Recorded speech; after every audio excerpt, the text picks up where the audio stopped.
4.7 notes, we're going to be doing something called L'Hôpital. L'Hôpital. And yeah, that's how you say it. It looks a lot like the word hospital. And it's interesting. I've seen different books spell L'Hôpital differently. I actually have at times seen that S in there. So I don't know. I believe our textbook spells it like this, L'Hôpital, but I think sometimes on the AP calculus they will put that S in there. So don't get freaked out if you see it either way. But L'Hôpital, it was a mathematician who has a really nice rule that actually can be super helpful if we wanted to go back to something we did way back at the beginning of the year in chapter 2. You might vaguely remember this limit. This limit back from chapter 2 was something that if we graphed, we found a visual way to see the limit. However, if we use substitution, we couldn't see the limit. So let's just explore it again a little bit. Our first strategy when we're trying to figure out what a limit is to use substitution. And so since our limit's approaching 0, we could substitute in a 0 for each of these. And really, you might notice that what's happening here is that the numerator is approaching 0, and the denominator is also approaching 0. And so we get this 0 over 0, which we talked about as being an indeterminate answer. And remember, indeterminate does not mean undefined. Does not mean 0. It means we cannot use that strategy in order to solve the problem. And so next, what we did was we graphed this. And unfortunately, I'm using a different computer than normal, and so I don't actually have my graphing calculator loaded on here. But this is kind of how the graph of this looks, something like that. And what we could see is that even though at 0, this function doesn't have an output, the function is undefined, although the limit is indeterminate. But remember, the limit's asking what height are we approaching? This was a height of 1. And so what we found out graphically was that the limit as x approaches 0 of the sine of x over x is equal to 1. But we couldn't tell you why. We probably said something in class along the lines of, we'll tell you why later. There's not an analytical way to solve this, to analyze this, that you have the skills to do yet. And at that time, we were telling you the truth. You didn't have a strategy to do this analytically. However, there is a strategy. We can use L'Hôpital's rule. L'Hôpital's rule can be used on any functions where we get this indeterminate form. Now, there's more than one way to have an indeterminate answer. So far, the ones you guys have seen us use are 0 over 0. And when we did limits to infinity, we really thought about them as horizontal asymptotes, but from a very strict sense of just substitution in, you could get some answers like some of these. Now, I do want to point out that something like 5 over 0 is not indeterminate. That is not indeterminate. That actually is something that we could figure out what it is.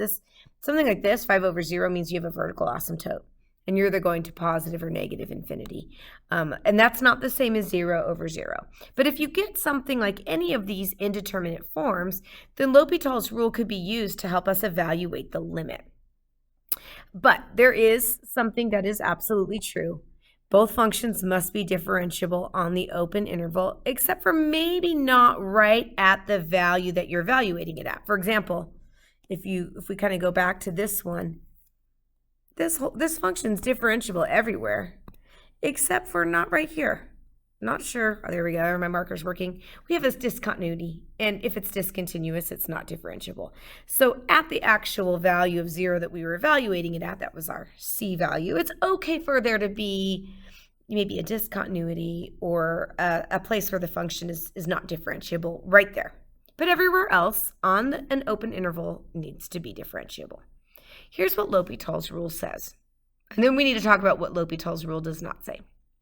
L'Hôpital's rule says, and I'm going to put a condition on this, if we start off with an indeterminate form, okay, if when we evaluate the limit we get an indeterminate form, then we could go ahead and use his rule that says if you have this function divided by a function, and when you're evaluating the limit, you get that indeterminate form, then you can get the correct answer for the limit by taking the derivative of the numerator and divide it by the derivative of the denominator, and then take that resulting expression and do the limit, the same limit at the same x value with that.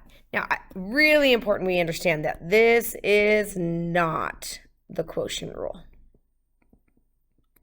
This is not the quotient rule.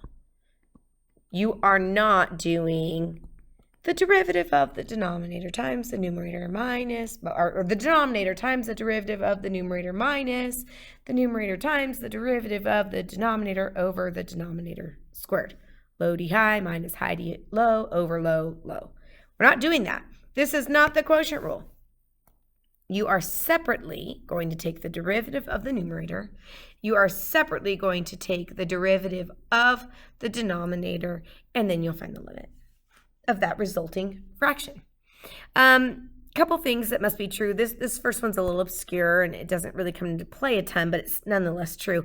The limit on the right either must exist or be infinite. Okay, so as we approach it on the right, it must exist or be infinite. We're not going to give you a situation where that's not true, but it feels wrong to not mention that. Again, this is not the quotient rule.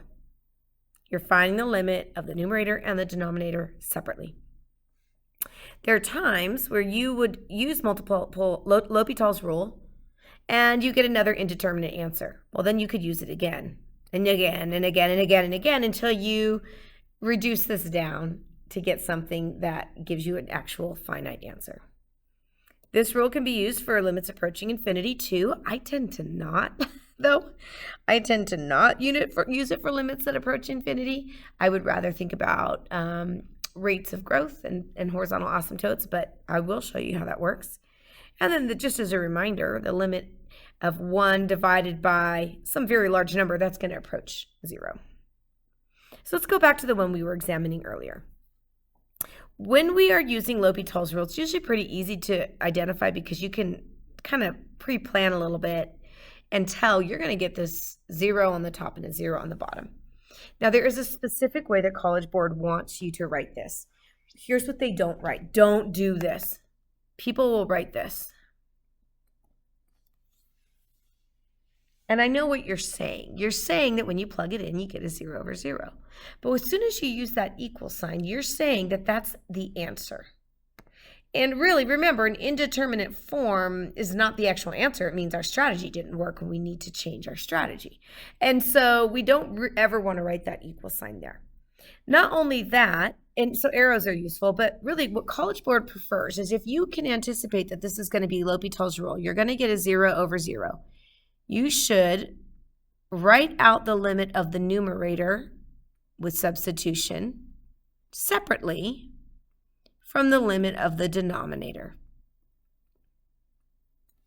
Now, if you want somewhere to write 0 over 0, kind of floating by itself, no equal sign, that's fine. And you can even write down, hey, that's an indeterminate form, if you would like. That's great, but they like to see those separate limits. Then what we're going to do is you are going to apply the rule. When you apply the rule, you must use the limit notation again. And you are going to take the derivative. The derivative in terms of x. The derivative of sine of x is cosine of x, and the derivative of x is 1. You need to do that in terms of x first. Then you can evaluate this. This would be the cosine of 0 over 1, which is 1 over 1, which is an answer of 1. And they are going to be pretty darn picky. They would like to see, again, the limit of the numerator separate from the limit of the denominator, both approaching 0 over 0 is going to be your most common way to use this. And then they want to see the limitation again with the derivative independently of each other taken for the numerator and the denominator. Then you can evaluate it and get your answer. So why don't you try number 2? Go ahead and pause the video. See if you can use the notation properly and use the L'Hopital's rule. When you're ready, start up the video again. So for example 2 here, I'm going to kind of just do a little pre-planning here. I can tell I'm going to get a 0 over 0. So what I'm going to do is I'm going to go ahead and evaluate the limit of the numerator separately from the denominator. So this would be 1 minus e to the 0, or 1 minus 1, which is 0. I am concerned about what I wrote up here. Let me go back. I don't like this. This would have been an x initially. Okay, that would have been sine of 0, which is 0. So initially, when you write the limit notation, you want to keep your variable. That was really poor notation on my part.